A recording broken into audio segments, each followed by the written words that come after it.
mau tanya nih, Allahnya orang Kristen dan orang Islam itu sama nggak sih?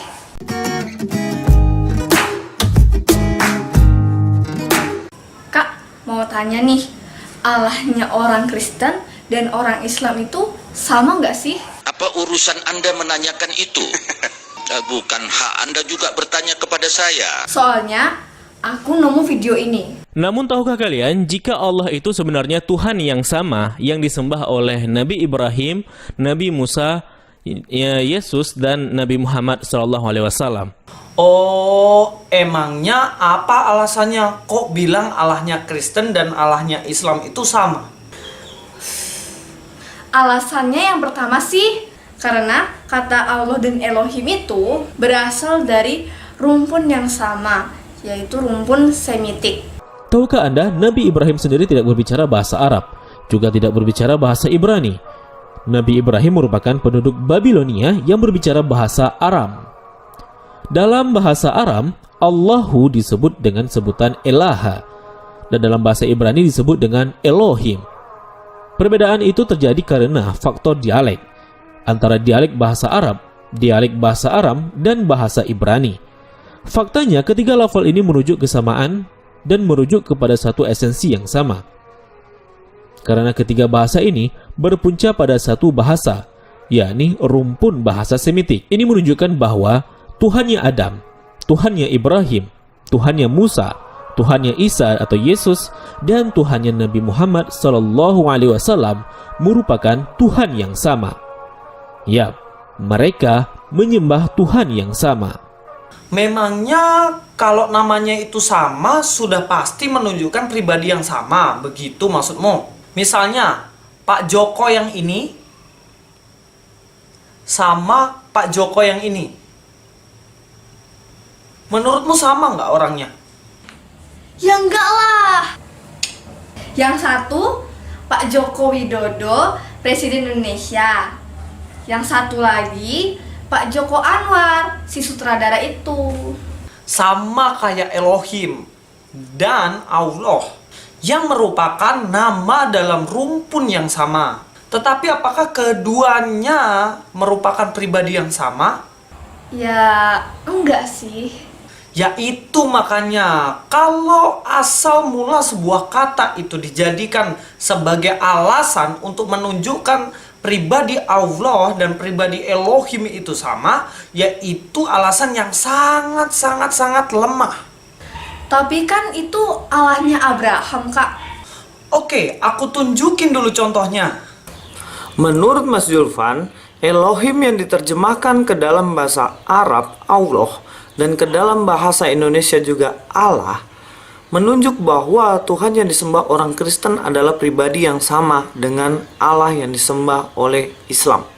Sebenarnya di dalam Alkitab Perjanjian Lama ada dua kata yang dipakai untuk menunjukkan nama Tuhan, yaitu Allah dan Tuhan. Kata Allah dipakai untuk menerjemahkan kata Elohim atau dalam bahasa Inggrisnya God. Sedangkan kata Tuhan dalam huruf besar semuanya untuk menerjemahkan kata Yahweh dalam Alkitab atau dalam bahasa Inggrisnya Lord dalam huruf besar semuanya. Dari dua kata ini, antara Elohim dan Yahweh yang menunjukkan secara khusus dan spesifik sesembahan Abraham, Musa, dan bangsa Yahudi pada waktu itu adalah Yahweh, Lord atau Tuhan. Jika Mas Julfan merujuk ke dalam Kejadian pasal 1 ayat 1-17 yang mana nama Allah muncul di sana, seharusnya dia juga secara adil menunjukkan dalam Kejadian pasal 2 ayat 1 dan selanjutnya dalam kitab-kitab Perjanjian Lama yang muncul juga kata Yahweh Elohim di sana. Sebab yang membedakan nama Allah Abraham, Allah Musa, Allah Yahudi, dan Allah Kristen bukanlah terletak pada kata Elohimnya, melainkan terletak pada kata Yahweh. Sebab dalam Yosua 24 ayat 2 dikatakan demikian. Berkatalah Yosua kepada seluruh bangsa itu, beginilah firman Tuhan Allah Israel, dahulu kala di seberang sungai Efrat, disitulah diam nenek moyangmu, yakni Terah, ayah Abraham dan ayah Nahor, dan mereka beribadah kepada Allah lain.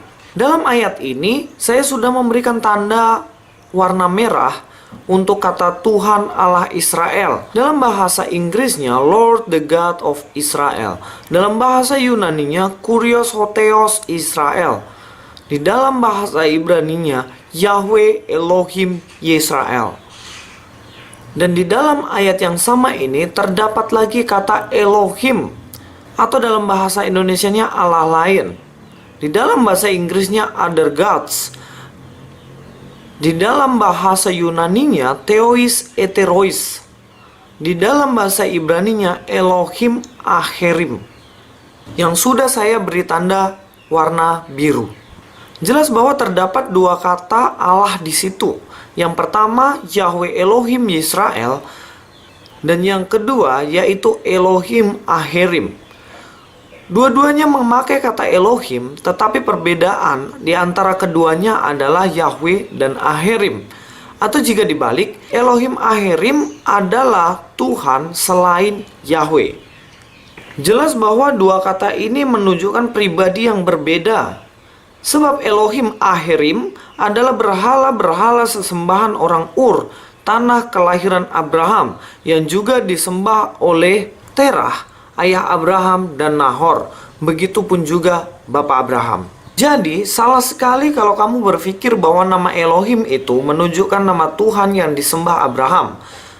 Tuhan yang disembah Abraham, yang memanggil Abraham keluar dari tanah Ur, yang mengeluarkan Bani Israel dari Mesir, adalah Yahweh.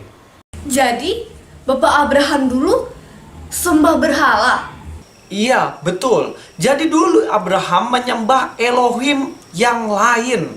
Elohim kaum pagan Babilonia yang juga disembah oleh nenek moyangnya, termasuk bapak dari Abraham ini sendiri. Setelah ia mengenal Allah Israel atau Yahweh Elohe Yisrael, barulah ia mengenal Allah yang benar dan tidak menyembah berhala lagi. Sebab nama Allah Israel memanglah Yahweh yang mereka baca dengan sebutan Adonai. Karena nama Yahweh tidak boleh dibaca secara sembarangan. Loh, nama Allah Israel itu Elohim atau Yahweh sih, Kak? Nama Allah Israel itu Yahweh, bukan Elohim. Makanya waktu Mas Julfan itu menjelaskan begini, Tuhannya Adam, Tuhannya Ibrahim, Tuhannya Musa, Tuhannya Isa atau Yesus, dan Tuhannya Nabi Muhammad SAW merupakan Tuhan yang sama. Yap, mereka menyembah Tuhan yang sama. saya sedikit rasa aneh gitu. Karena memang sedikit melenceng sih konteksnya. Tapi nggak apa-apa lah, itu kan dia punya kepercayaan. Sebenarnya kata Elohim itu dipakai untuk menyebutkan sesuatu yang disembah oleh orang atau manusia pada waktu itu. Misalnya, Islam, nama Elohimnya itu Allah. Elohimnya Abraham itu ya Yahweh. Dan Elohimnya orang-orang di sekitaran Kanaan itu ya Baal, begitu. Jadi kata Elohim ini dipakai untuk menyebutkan sesuatu yang mereka sembah.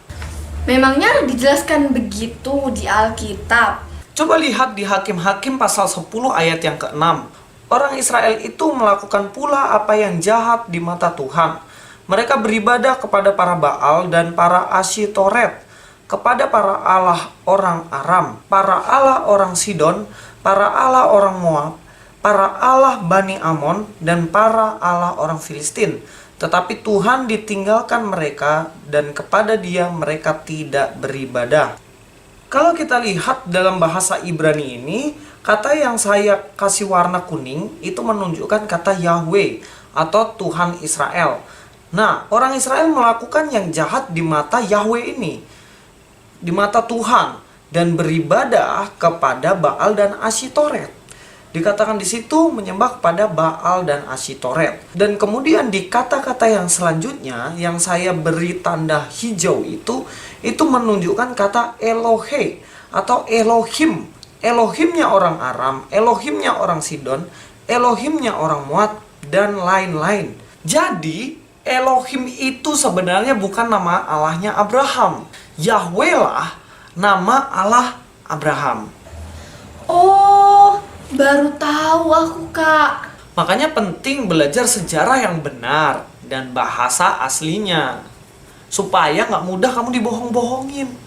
Jadi kalau Mas Julvan bilang bahwa Allahnya Kristen dan Allahnya Islam itu sama, dengan alasan bahwa kata yang dipakai berasal dari rumpun yang sama, ya saya rasa itu terlalu makso.